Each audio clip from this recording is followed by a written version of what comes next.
Célébrez, célébrez, célébrez ton nom. Célébrez, célébrez, c'est ton nom. Ton nom est célèbre, ton nom est grand, ton nom est célèbre, ton nom est grand. Tu es Dieu puissant, tu es puissant par ton souffle. Je ne peux que exprimer simplement la joie de ton esprit. Merci Jésus, merci ô Dieu, merci de révéler ce que tu es, merci de l'exprimer, merci Père de me réjouir, merci pour tout ce que tu fais, merci ô mon Dieu. C'est vers toi que je célèbre, c'est vers toi que je veux chanter, exprimer un chant et être inspiré de toi. C'est toi notre Dieu, c'est toi mon souverain, c'est toi mon sacrifice parfait, ô Dieu, c'est toi. Je ne peux que oindre la grâce de ton esprit. Je ne peux que rechercher que la face de ton esprit. Pour simplement, Père, partager tes trésors. Partager tes ondées, Père, et partager tes ondées, Seigneur, pour faire descendre ton ciel. Ton ciel sur nos vies. Ton ciel qui n'est que ta présence. Afin d'en être inondé et d'inonder, Père, pour le témoignage que tu nous as rendu, à cause du sacrifice, à cause de cette bonne odeur offrande parfaite. Ah, merci Dieu d'Abraham, toi qui n'étais que les prémices, à travers Seigneur Isaac, qui était simplement cette préfiguration qui nous rappelle que tu allais venir t'incarner, que tu allais venir pour nous racheter, pour acheter et appeler ceux qui se sont appelés. Appeler par toi est un privilège. Appeler par toi me permet de me déterminer, me permet de changer, d'apprendre à changer, d'apprendre à rester sur la route, à rester sur le but, sans même dévier ni à gauche, ni à droite, et encore moins derrière moi, en considérant la réalité de ma vie comme des ordures, et réalisant ce que tu as mis à travers toi, Jésus, à travers Dieu, tout ce que tu es. Parce que, Père, tu as tout mis à travers le Fils, pour nous racheter, pour nous souvenir, Jésus, que ce que tu dis, qu'est-ce que l'homme pour que tu t'en souviennes? Qu'est-ce que l'homme pour toi, pour que tu te rappelles que nous ne sommes que simplement un grain de sable, que nous ne sommes que poussière, et rappeler, Père, notre ancêtre, Abraham, qui a dit, comment puis-je te parler, moi qui ne suis que sans rien du tout. Père, merci de pouvoir entendre ta voix et surtout d'avoir la voix de ta parole. Car c'est vraiment la voix de ta parole que nous avons sous nos yeux. Elle est ce guide. Elle est mes lunettes, elle est mes yeux. Elle est simplement le cœur de ton cœur. Et je veux me réjouir simplement au Dieu d'éternité. Yahvé, tu es. Tu es El Shaddai, ce Dieu puissant, tout puissant. Rien ne t'échappe. Omniscient, omnipotent, omniprésent, toutes choses. Oh Père, merci de m'inspirer, de me laisser inspirer par ta souveraine parole, car nous avons tellement besoin d'être inspirés de ta parole, de tes écrits, à travers tes saints prophètes et à travers toi-même, Jésus de Nazareth, toi qui as fait, Père, qu'il n'y a pas d'autre nom supérieur, qui englobe tous tes noms. Ah Yahvé, toi qui es de toute éternité, tu n'as jamais changé, tu es toujours le même. Et je me rappelle tes paroles et je veux me rappeler tes paroles et être inspiré pour donner, Père, la bonne parole qu'il faut. Juste, comme il se doit, comme tu es. Pour que je fasse de tes paroles mes délices. Ah oui, des délices succulents. Des mets succulents. Car elles sont succulentes, tes paroles. Elles donnent vie. Elles donnent, Père, tous les oligo-éléments qu'il me faut pour mon âme, qui en a tellement besoin. Il n'y a que la force de ton esprit, l'essence même de ton esprit, qui permet, Père, d'avoir la force, le courage, l'audace. Car Père, le matin quand je m'éveille, c'est une grâce. Quand je m'étends, quand je me mouvoie, tu te mouvoies à travers tout notre être. Pour que simplement, Père, je puisse vraiment vivre pleinement ce que tu dis. À chaque jour suffit sa peine. Et surtout ne jamais croire que je suis arrivé tant que je n'ai pas quitté la terre. À cause de ta gloire, à cause de ton nom, à cause de cette grâce, la grâce de cet esprit qui peut nous rendre vigoureux, qui peut nous rendre forts. Je te bénis, je te loue, simplement d'ouvrir ce livre et de rendre cette parole esprit et vie. Pas simplement la lettre, car la lettre tue. Sans esprit, sans ton esprit, nous faisons de cette parole une condamnation et une mort certainement. Alors Père, merci de regarder à ce jour, et je bénis le Seigneur, quand on ouvre sa parole, et se mettre devant lui. Car en se mettant devant lui, bien évidemment, on regarde toujours cette parole pour faire vivre la parole. Christ est venu, le oint de Dieu, le Saint même de Dieu, à travers le réceptacle de Jésus de Nazareth. Et nous voulons comprendre simplement qu'il a été le réconciliateur, celui qui rétablit notre nature avec sa nature.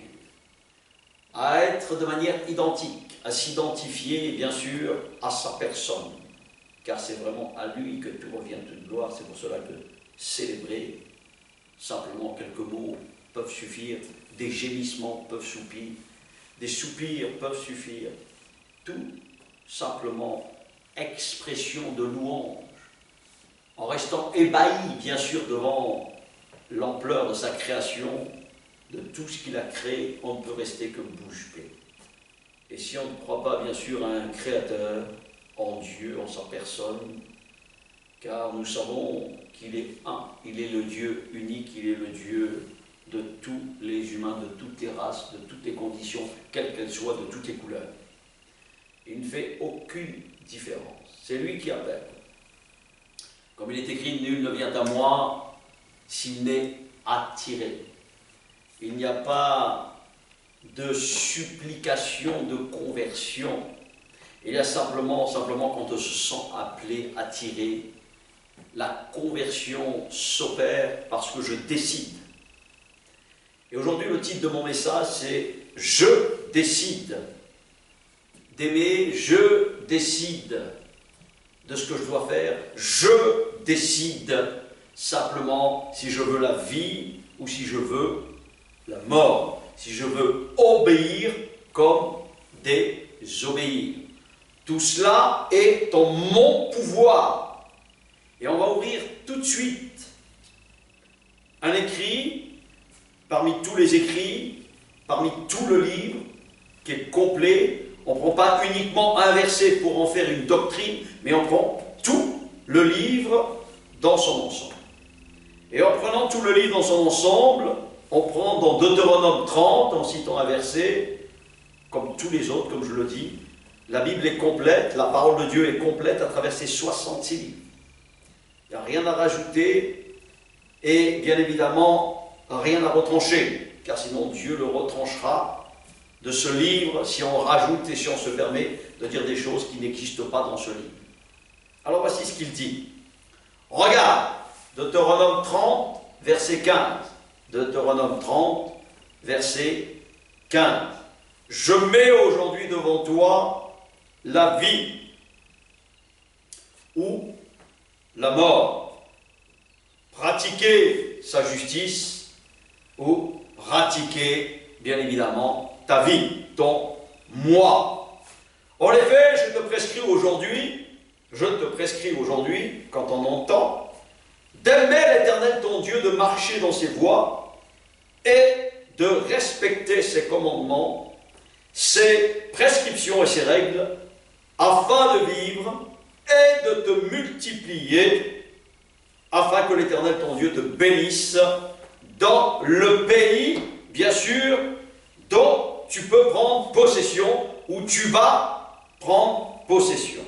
Mais, si ton cœur se détourne de lui, si tu ne lui obéis pas et si tu ne te laisses pas entraîner à te prosterner devant d'autres dieux et à les servir, je te le déclare, je vous le déclare aujourd'hui, vous périrez, vous ne vivrez pas longtemps sur le territoire dont vous allez prendre possession, une fois, bien évidemment, arrivé dans le pays que je t'ai promis. J'en prends aujourd'hui à témoin contre vous le ciel et la terre. Et il le répète, j'ai mis devant toi la vie et la mort, la bénédiction et la malédiction. Choisis, je te conseille de te choisir la vie. Et toi et ta descendance, en aimant l'Éternel ton Dieu, en lui obéissant et en t'attachant à lui. Oui, c'est de lui que dépend ta vie et sa durée, ainsi que tu pourras rester dans le pays que l'Éternel a juré de donner à tes ancêtres Abraham, Isaac et Jacob, et bien évidemment à tous ceux qui croient en son nom, bien sûr, qui par la suite prend le relais, c'est Jésus, Yeshua de Nazareth, qui a pris le relais. Et simplement pour confirmer et compléter cela, on va le compléter à travers Matthieu 5. Matthieu 5.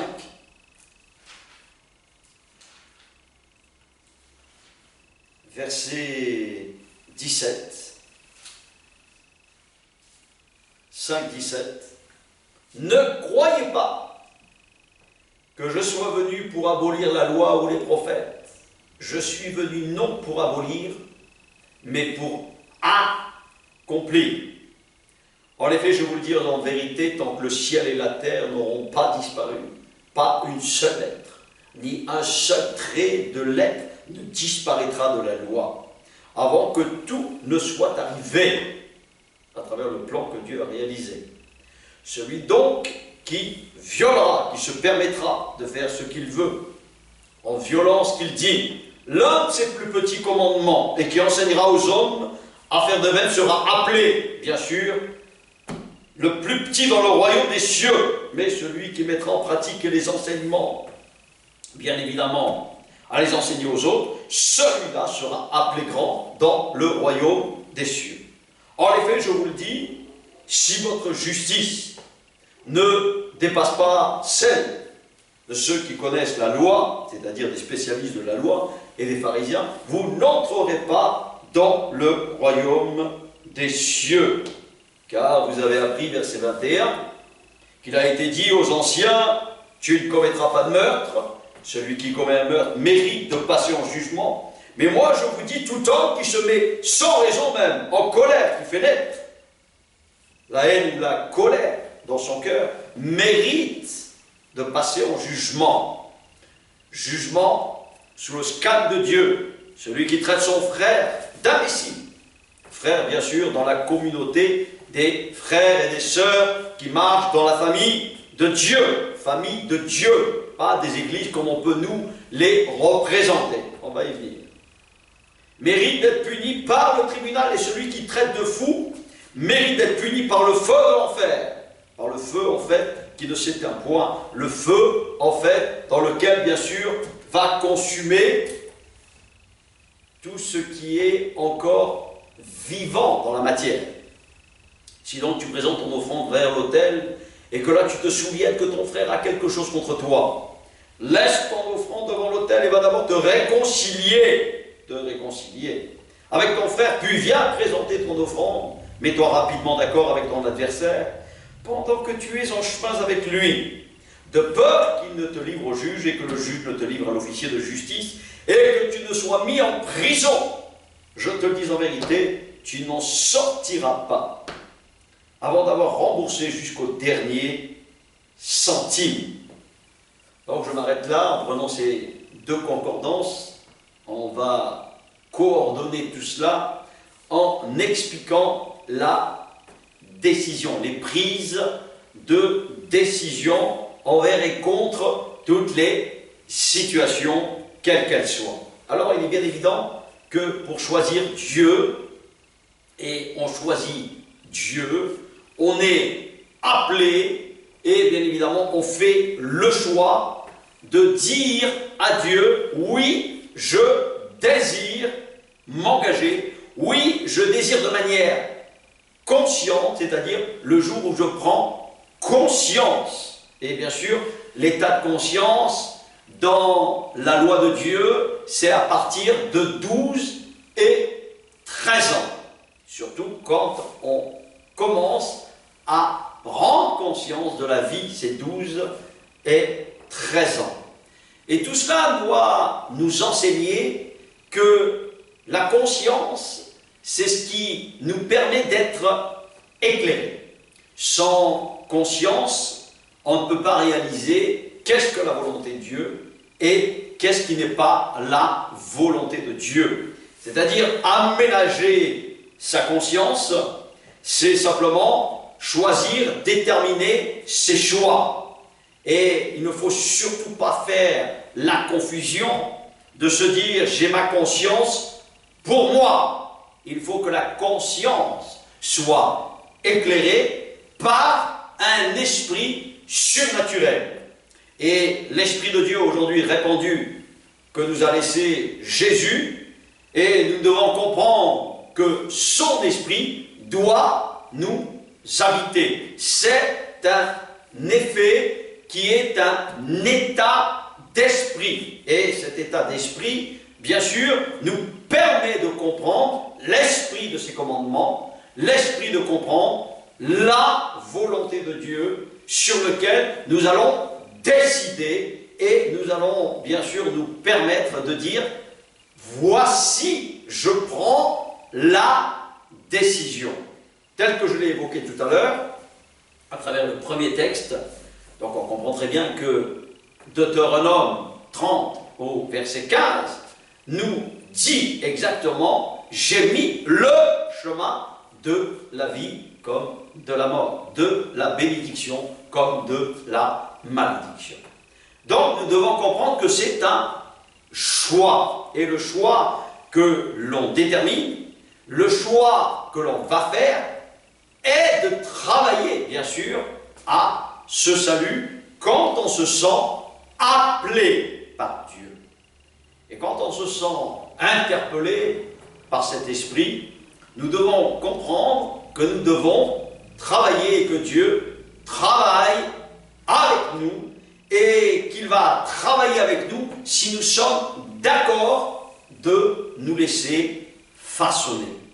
Et nous devons comprendre que chaque parole que nous donnons, chaque enseignement qui est donné par un serviteur en tant que véritable apôtre, véritable prophète, soumis aux prophètes, soumis bien évidemment aux apôtres, soumis à la famille, à l'Église, sous la hiérarchie de Dieu, nous permet de parler en ce qui concerne son plan, la réalité de comment faire la volonté de Dieu, et qu'il est nécessaire d'avoir le conseil aussi de ses anciens, c'est-à-dire de ses frères, de ses sœurs, qui est de sa famille. Donc, pour comprendre ces choses, il nous faut réaliser que le choix qui détermine au départ, c'est de faire ce choix de manière, oui, j'ai entendu, oui, je me suis laissé interpeller, oui, je me sens appelé par cette voix, et cette voix aujourd'hui, bien évidemment, a été couchée par écrit à travers, bien sûr, les lettres de Dieu, c'est-à-dire l'héritage de Dieu, le testament de Dieu, à travers ces 66 livres. Et nous devons vraiment réaliser que décider est un engagement, décider de prendre les eaux du baptême pour toutes les nations est un choix de décider. Et à partir de là, bien sûr, on reçoit à travers la famille, à travers le Père de la famille de Dieu, une onction qui s'appelle le Saint-Esprit. Et ce Saint-Esprit nous permet de marcher comme Dieu nous le demande. À cause de la décision, à cause, bien sûr, du combat. Toutes ces choses, je vais les avoir à travers l'Écriture, parce que l'Écriture m'enseigne, mais bien au-delà, bien sûr, de l'Écriture, j'ai ma famille spirituelle. D'où l'importance d'avoir, et nous savons que Dieu a une famille d'abord, quand on prend toute l'Écriture dans son ensemble, Dieu a appelé d'abord des familles, telles que Abraham, telles que Isaac, telles que Jacob, telles que Noé encore dans le passé. Et ensuite, bien évidemment, Moïse, qui a reçu ces commandements, a fait en sorte aussi de créer un royaume beaucoup plus important quand ils sont sortis d'Égypte. Et nous comprenons que tous ces enseignements tirés sont là pour nous instruire et pas pour nous détruire. Et nous savons que quand Dieu nous fait des reproches, ou sa parole, ou ses saints serviteurs, l'Église, la famille de Dieu, la véritable, bien évidemment, c'est pour notre bien. Ce n'est pas pour nous culpabiliser, bien au contraire. Dieu veut notre bonheur. Il ne peut avoir que des projets de bonheur, de paix, bien évidemment, et non de malheur. C'est tout le conseil d'un père. C'est pour cela que la proximité de comprendre le Notre Père, le Dieu, le juge, vous voyez toutes ces choses, on doit bien les cerner et les comprendre. Parce que quand on lit bien l'Écriture, et quand on lit bien sûr l'Écriture, c'est pour nous amener à nous perfectionner et non pour nous détruire. Quand on est assemblé, bien sûr en famille, le père de famille est là, avec bien sûr ses enfants, avec son épouse, c'est une préfiguration de l'Église. C'est pour cette raison que la dimension de Moshe, de Moïse, nous devons bien la comprendre, que quand Moïse reçoit en tant qu'apôtre d'Israël ancienne, de Juifs et d'Israélites, nous comprenons que Moïse reçoit un royaume, bien sûr, plus gigantesque, plus qu'une petite famille. D'ailleurs, Dieu parle toujours de multiplier. Dieu parle de pluralité, c'est-à-dire pluriel. Et nous devons vraiment réaliser toutes ces choses pour prendre la décision de se sentir appelé par la voix de la parole à travers ceux qui annoncent la bonne nouvelle du royaume de Dieu futur. Du salut, bien sûr, que tous les bénéficiaires qui auront prouvé à Dieu qu'ils veulent lui obéir. Et nous savons que l'obéissance est quelque chose que Dieu exige. Dieu n'est pas à peu près, on fait exactement ce qu'il demande selon un plan et selon une œuvre. Dieu n'a jamais fait l'univers, la terre, comme cela, au hasard. Tout a un but. C'est pour cette raison que quand je dis que sur un message, on ne peut jamais tout dire, il y a tellement de choses à dire, et aujourd'hui je parle simplement de la prise de décision, de décider. D'ailleurs, si je prends encore un verset, et on peut les prendre comme ça, les uns après les autres, et nous comprenons qu'au début même déjà de l'écriture, la décision est quelque chose qui m'appartient. Et de travailler à mon salut est quelque chose qui m'appartient. Et pour cela, voici encore un verset. Voici ce qu'il dit. Bien évidemment, et là nous le reprenons bien. Voici, hop, hop, hop, je vais te le dire de suite.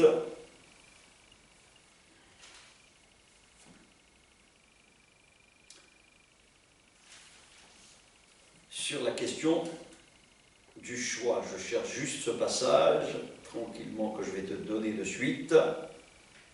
Voilà.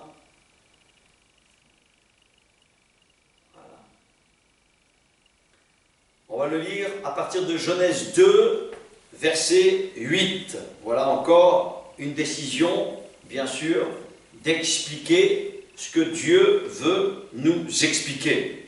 L'Éternel Dieu planta un jardin en Éden, du côté de l'Est, et il y mit l'homme qu'il avait façonné. Verset 9.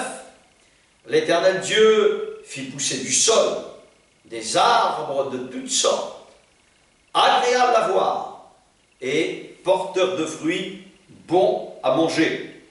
Et il fit pousser l'arbre de la vie au milieu du jardin, ainsi que l'arbre de la connaissance du bien et du mal.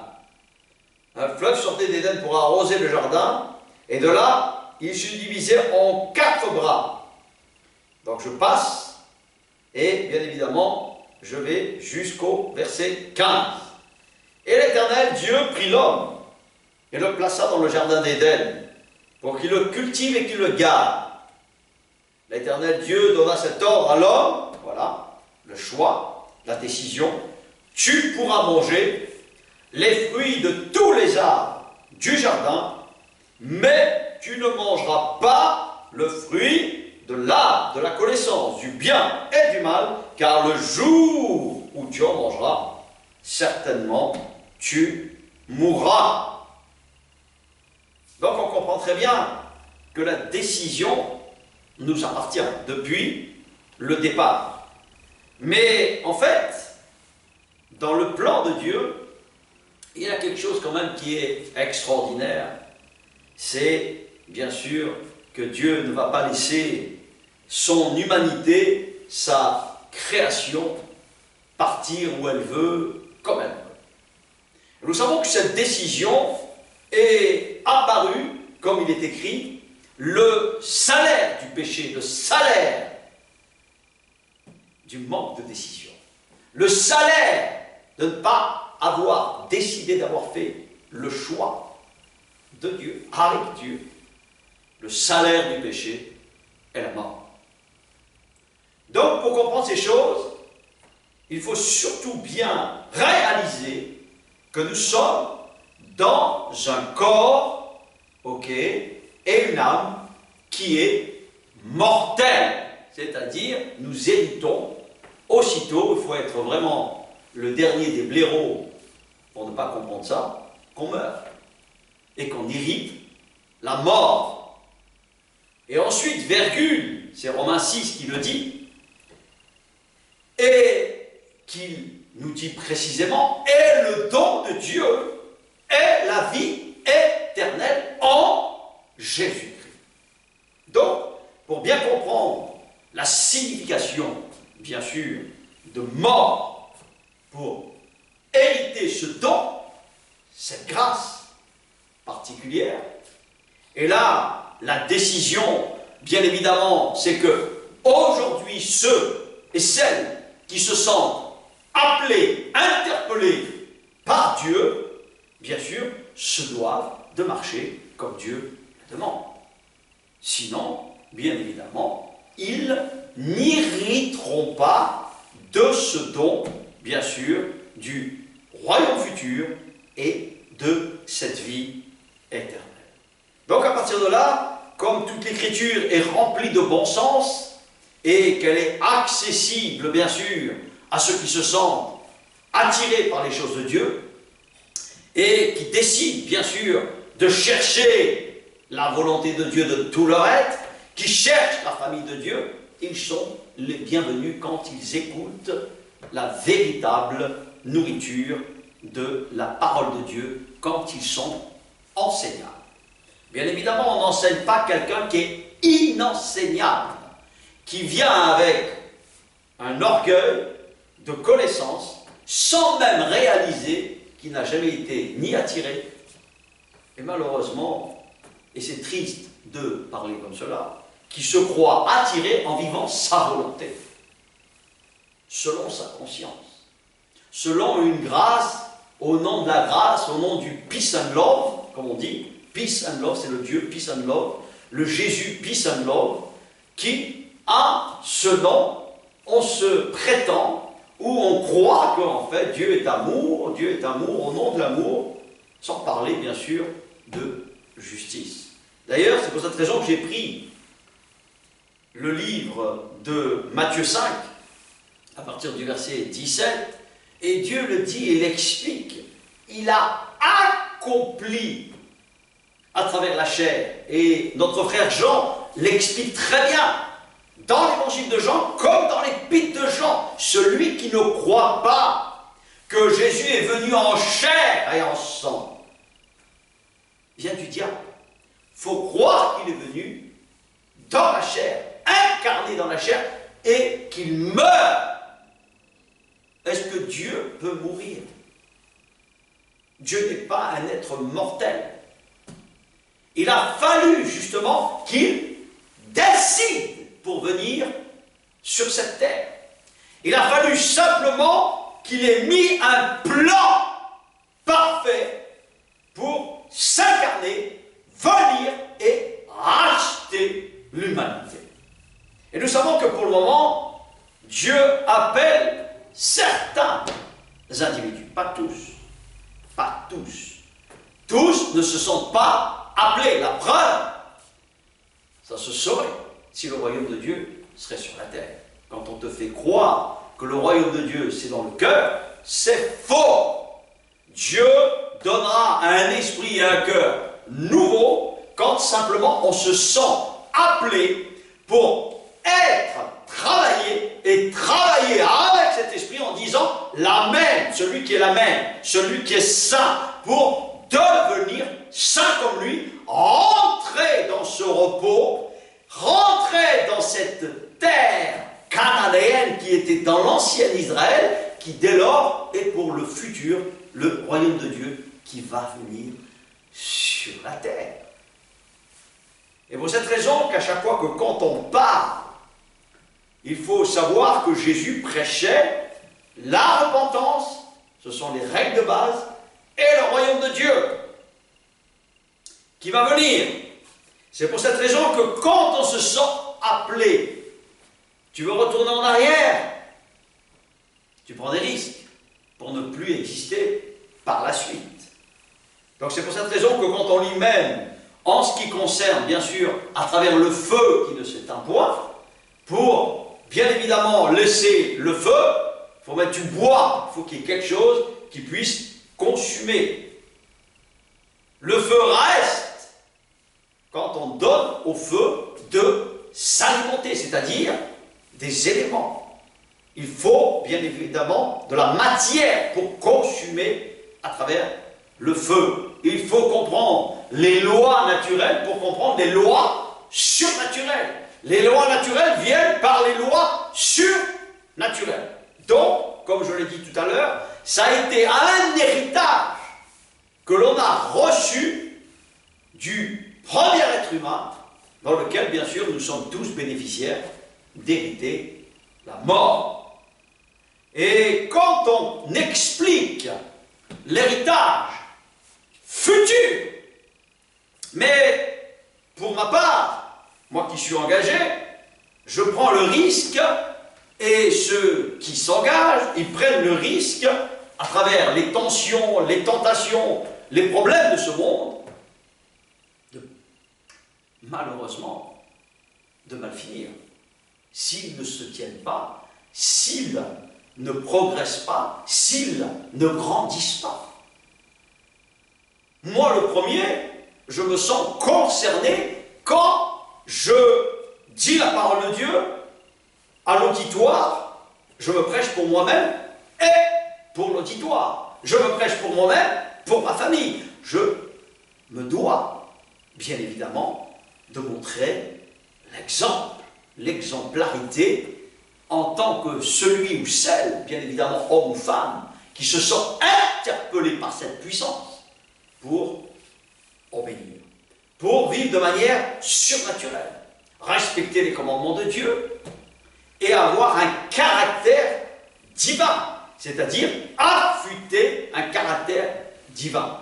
Pour le moment, tu n'es pas encore, comme je le dis très souvent, 100% spirituel. Tu dois travailler à ton salut. Et quand on voit très bien que la colère n'est que simplement une semence qui conduit, bien sûr, à devenir plus important pour en arriver à la haine ou à tuer.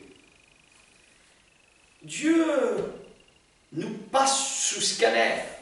Il y a des semences que l'on reçoit dans le cœur. Et ces semences, bien sûr, elles peuvent sortir, surgir par l'état d'esprit. Par l'état d'esprit. Pas autrement.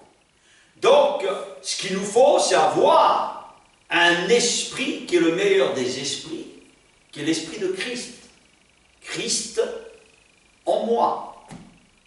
Si on n'a pas ce Christ en soi, c'est-à-dire que la nouvelle création, le nouvel homme, la nouvelle femme qui doit sortir de ce caractère, de mon être intérieur que je nourris à l'intérieur de moi-même, c'est ça qui doit apparaître au dernier jour pour ceux qui sont appelés, pour ceux qui sont adultes, matures, ceux qui sont de bons retraités spirituels pour transmettre cet héritage.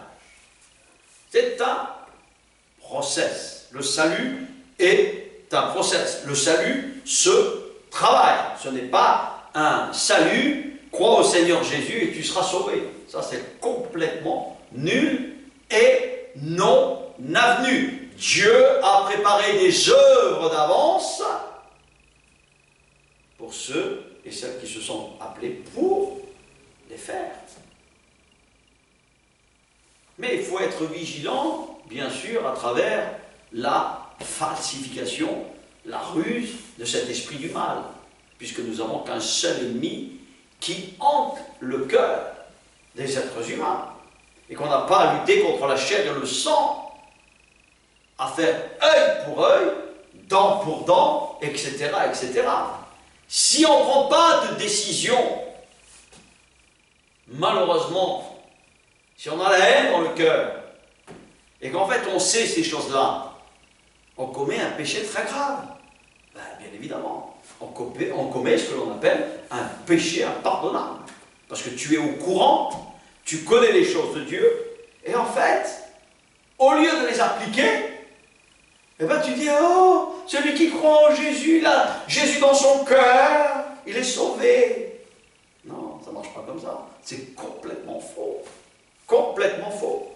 Il faut bien lire la parole de Dieu et écouter ceux qui ont du bon sens. Les vrais serviteurs comme les vraies servantes, c'est ceux qui annoncent la grâce et les commandements. Les commandements et la grâce. C'est-à-dire faire activer la parole de Dieu en nous. Par l'Esprit Saint. Par le Saint-Esprit. C'est le Saint-Esprit qui me donne la force de lutter, de combattre contre mes instincts, contre mon moi, contre mon égoïsme. L'égoïsme est le plus grand péché de l'humanité. La vanité comme l'orgueil en font partie parce que de là découle le reste. Pour ça, quand on parle du sang de Abel, le premier meurtre de l'humanité, comme Jésus vient de l'évoquer, à travers Matthieu 5, de ne pas commettre le meurtre. Mais avant de commettre le meurtre, il faut déjà, à l'intérieur de soi-même, avoir une semence du meurtre, un héritage d'un meurtrier pour justement mettre en action le meurtre, comme le vol, comme l'adultère, comme toutes ces choses, bien sûr, les impudicités sexuelles sous toutes les formes, les impuretés, impudicités sexuelles sous toutes ces formes, qui ne servent à rien, alors que nous sommes faits pour multiplier, nous sommes faits pour donner la vie, nous sommes faits aussi, bien sûr, à avoir du plaisir, mais pas le plaisir comme nous pouvons l'entendre. Parce qu'il y a simplement de faire de Dieu ses délices. Et comprendre ces choses, nous devons comprendre que le réceptacle, le corps que nous avons, n'est qu'un temple, et qui doit être soumis et régi selon des règles bien établies que Dieu nous dicte. Mais par la force de son esprit, nous devons être supérieurs, bien évidemment, plus que tous ceux qui peuvent nous enseigner. Être supérieur. Le maître, comme le dit, le serviteur n'est pas plus que son maître. Il se doit de devenir comme son maître. Et toutes ces paroles, je les tire de Dieu. On les tire de Dieu. Quand on a cet esprit, on aide ceux et celles, bien sûr, à être des maîtres, à être des tuteurs. Mais il faut être dans la bonne église, dans la bonne famille. C'est une question de décision. On ne peut pas rester seul, isolé, dire je crois en Dieu, et ça marche comme ça ne marche pas comme ça. Dieu est une famille. Tu ne peux pas dire je fais des enfants tout seul, même malgré la science et la médecine, des progrès qu'ils peuvent faire. C'est parce que simplement ils n'ont que ça comme solution, pour le moment. Mais bientôt toutes ces choses n'existeront plus, parce que c'est à cause de la malédiction, à cause du péché, que naissent toutes ces choses, pour trouver des solutions humaines à travers la médecine ou à travers la technologie. Il y a la bonne technologie, il y a la mauvaise technologie. Il y a la bonne science et il y a la mauvaise science. Il y a la bonne critique et il y a la mauvaise critique. Mais il faut comprendre ces choses. Donc la décision est quelque chose de capital. Et comprendre ce que le maître nous explique à travers son plan, c'est que nous soyons soumis à cette volonté. Cette volonté qui peut nous rendre surnaturels. Et cette volonté nous permet, à travers le surnaturel de Dieu, de nous défendre. Elle nous dicte à l'intérieur quand on fait bien, quand on fait mal. Il y a le conscient qui va être animé par cet Esprit Saint pour que simplement, moi-même dans mon cœur, je sais que j'ai besoin d'être éclairé. J'ai besoin de voir clair. Et je me dois de voir clair. Parce que j'ai besoin d'être éclairé par cette lumière. Et nous savons que la parole de Dieu, comme je le dis très souvent, elle est écrite avec de l'encre noire sur du papier blanc. En même temps, on sait très bien que Dieu est saint, Dieu est pur. Donc c'est pour cette raison quand il dit « Soyez saints comme je suis saint », nous devons tendre à faire des efforts pour simplement que quand il nous lit, c'est à moi que ça s'adresse, à toi que ça s'adresse. C'est pour cette raison qu'à chaque fois, la repentance, de décider, de m'engager et de croître dans la sagesse que Dieu me donne, dans l'intelligence que Dieu me donne, pour discerner, pour peser, pour calculer la dépense. Sinon, tu vas rebrousser chemin. C'est pour cette raison que quand on avertit, ça protège. Les avertissements protègent. Et oui, et l'enseignement nous construit. Elle établit l'être intérieur. Nous grandissons, nous progressons. Les enseignements servent à ça. Nous avons besoin de la famille, nous avons besoin de notre père, nous avons besoin de notre mère. Nous avons besoin d'un homme, d'une femme pour avoir des enfants. Et oui, c'est le bon sens de Dieu. Il faut revenir à ses sources. Et revenir à ses sources, cela permet, quand on se sent interpellé par Dieu, de comprendre le plan magistral. Et surtout de comprendre la miséricorde aussi. Parce que Dieu est miséricordieux. Dieu est vraiment compatissant pour ceux qui ne se sentent pas appelés ou qui sont voilés, qui sont séduits envers et contre tout. Et nous savons que quand ils sont séduits ou voilés, ils ont cet esprit qui les conduit malheureusement à faire des choses qu'il ne faut pas faire. C'est pour cette raison que tout être humain, aujourd'hui quand Dieu vient, il te dépossède par son esprit. Et est dépossédé par la puissance de son esprit, comme l'apôtre Paul, dépossédé de la religion ancienne pour rendre la religion nouvelle, pour permettre cette relation avec Dieu. Religion veut dire relation avec Dieu, simplement pour avoir un esprit nouveau. Dieu avait choisi Paul, mais quand il a choisi Paul, il l'a choisi pour travailler avec lui.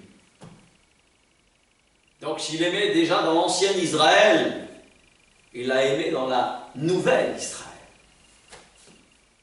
Pour simplement l'annoncer à l'humanité, annoncer le royaume de Dieu, annoncer ce que Dieu lui demandait d'annoncer. Et les références qui nous sont données à travers tous les textes, c'est toujours un appel, c'est toujours une vision. Et ensuite, il faut travailler. Je reçois de Dieu, mais qu'est-ce que je vais en faire? Est-ce que tu vas laisser vraiment une traçabilité de vivre la volonté de Dieu? Alors bien évidemment, ce n'est pas la gloire de ce monde qui compte. C'est la gloire de ton environnement. Être un phare pour les siens. Être un phare pour les gens qu'on côtoie. Montrer et prouver que j'ai changé. Que je sers le vrai Dieu. Le vrai Dieu de l'univers, de la terre. Le vrai Dieu incarné, le vrai Dieu qui s'est donné. Et toutes ces choses, bien sûr, il nous faut les réaliser. Réaliser l'appel. Cette interpellation qui nous pousse à changer de vie. D'ailleurs, nos prédécesseurs, Jean-Baptiste, tous le disent, si tu lis bien l'Écriture, et tu te dois de lire l'Écriture, et regarder par toi-même si tout ce que je dis est vrai. C'est lui qui fait office de notre conscience. C'est lui. Quand je lis, c'est lui. Et je rends, bien sûr, la parole par la parole de Dieu, c'est-à-dire rendre ce qui lui appartient, parce que c'est son esprit. Le jour où on expire de cette terre, on rend l'esprit qui appartient à Dieu. C'est le gage de son esprit que je reçois pour être animé, pour donner, transmettre. Voilà. C'est simplement ça. C'est rien d'autre. Je ne peux pas croire que je fais les choses par moi-même. Tu les fais par toi-même quand simplement tu as choisi de vivre comme tu veux vivre. C'est ton choix. C'est l'émission, c'est ton choix. Voilà. C'est-à-dire t'approprier des paroles de Dieu, et c'est ce que le Maître explique. Ce n'est pas ceux qui disent Seigneur, Seigneur, qui auront la vie éternelle par la suite. Oh, ils en ont plein la vue, mais malheureusement pour eux, ils se moquent de Dieu, ils prennent Dieu à la légère. Ils prennent les commandements de Dieu à la légère, ils disent oh, c'est pas grave. C'est pas grave de pas. Tu fais comme tu peux. Oh, et puis c'est pas grave le jour du Seigneur, ça veut rien dire. Tu peux le faire quand tu veux, c'est tous les jours. Tu chantes, tu bats des mains, c'est tous les jours. Le culte de Dieu, non. Dieu a établi un seul jour qu'il a sanctifié. Un seul jour. Il faut regarder à ce que Dieu explique. Est-ce que Dieu aurait changé ses commandements? Non. Il vient, et je viens de te le dire tout à l'heure, à travers Matthieu 5. On ne peut pas déloger, retrancher quelque chose dans ce livre. Parce que nous pensons que ça arrange tout le monde. Oh oui, tu comprends, Dieu me comprend. Non, non, Dieu ne comprend pas. Dieu ne va pas donner son esprit comme cela. Dieu tient trop à son esprit. Dieu chérit son esprit jalousement. Dieu est un Dieu jaloux.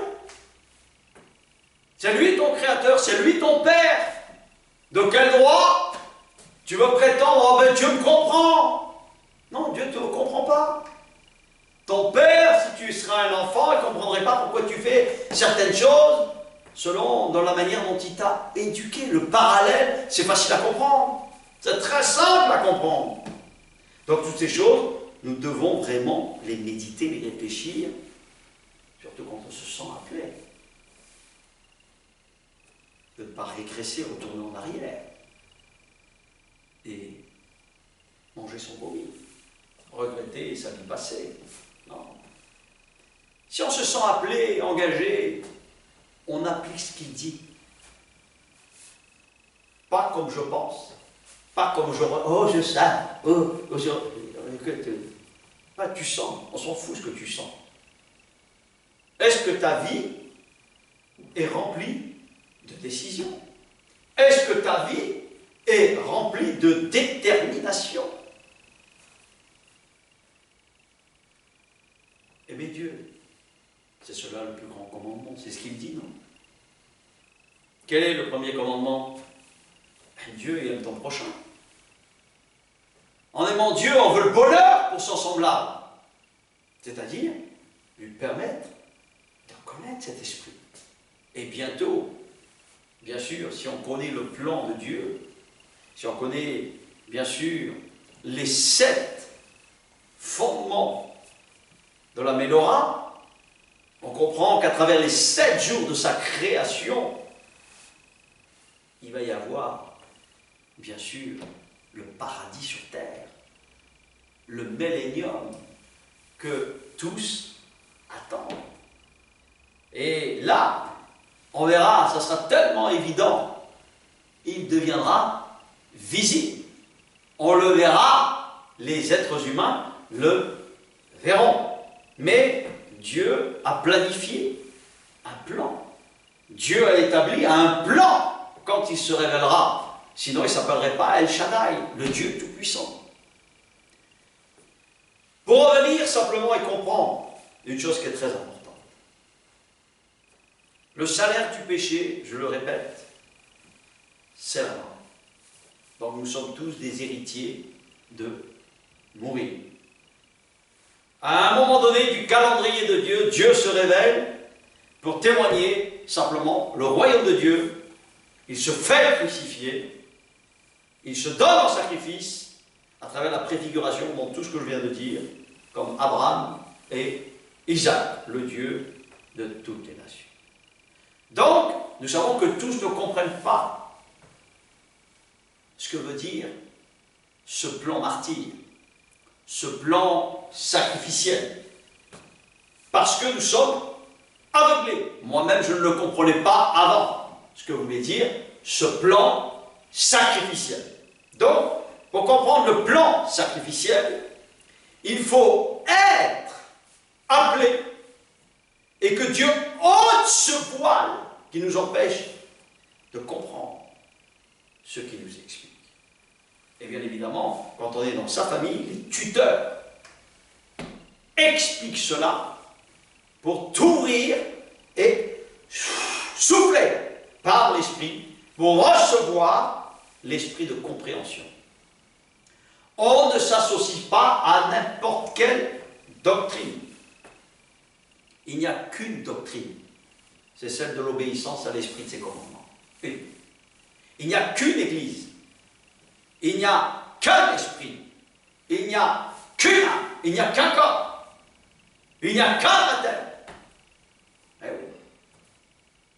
Donc c'est pour cette raison que quand on se sent appelé, on sait systématiquement si ce que je te dis est la vérité. En vérifiant. Vérifier toutes choses. Les Thessaloniciens savaient faire ça. Ils examinaient, voir ce que l'on disait était vrai. Et ouais, dans le livre des Thessaloniciens, c'est ce qui est écrit. Les Bérets regardaient, examinaient, voir ce qu'on disait était vrai. Il faut que tu écoutes. Et écouter est quelque chose de très important pour simplement mettre en pratique. Comment j'obéis? Comment je pratique? D'abord en écoutant. Il faut ouvrir l'oreille. Tendre l'oreille. Celui qui a créé l'oreille, n'entend-il pas? Il a une oreille comme toi. Il a des yeux comme toi. Il nous a créés comme lui. Sauf que lui, il est éternel. Il est esprit 100% spirituel. Ah, Jésus, merci. Parce qu'on ne peut que lui dire merci. Merci pour tout. Merci de m'inspirer. Merci de pouvoir partager. Merci de pouvoir donner simplement et partager, Père, ce salut. Parce que c'est bon de le partager. C'est bon simplement de le donner à celui qui se sent appelé, qui dit je cherche. Celui qui cherche la vérité va la trouver. Hein. Si par rapport à ce que je te dis, tu vas savoir si je suis un serviteur de Dieu, un fils de Dieu ou non, tu vas le savoir.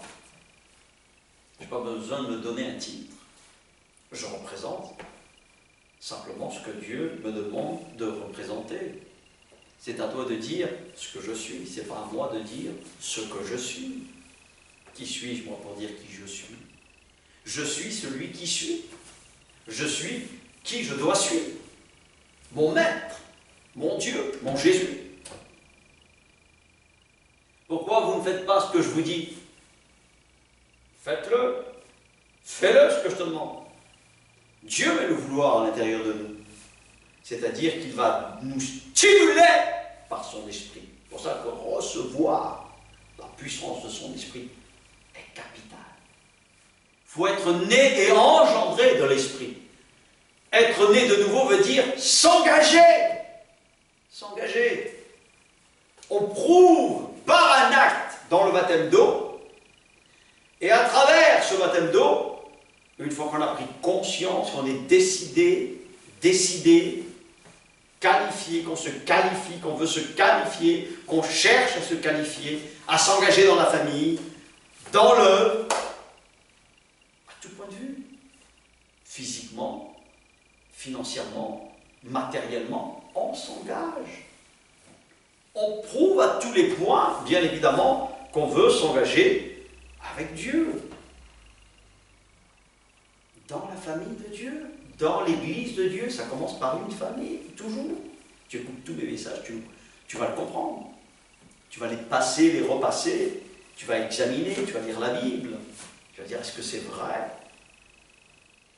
ce que dit cet homme ou c'est faux. Voilà. C'est ça que tu dois te dire. Et c'est capital de se le dire. On organise des cultes tous les samedis. On organise. Il suffit simplement de se sentir appelé, interpellé. Tu veux voir la main de Dieu, tu veux voir la bénédiction, viens. Tu vas voir comment tu vas être guéri, comment tu vas resplendir. On est là pour ça. Pour faire des disciples comme le Maître l'explique.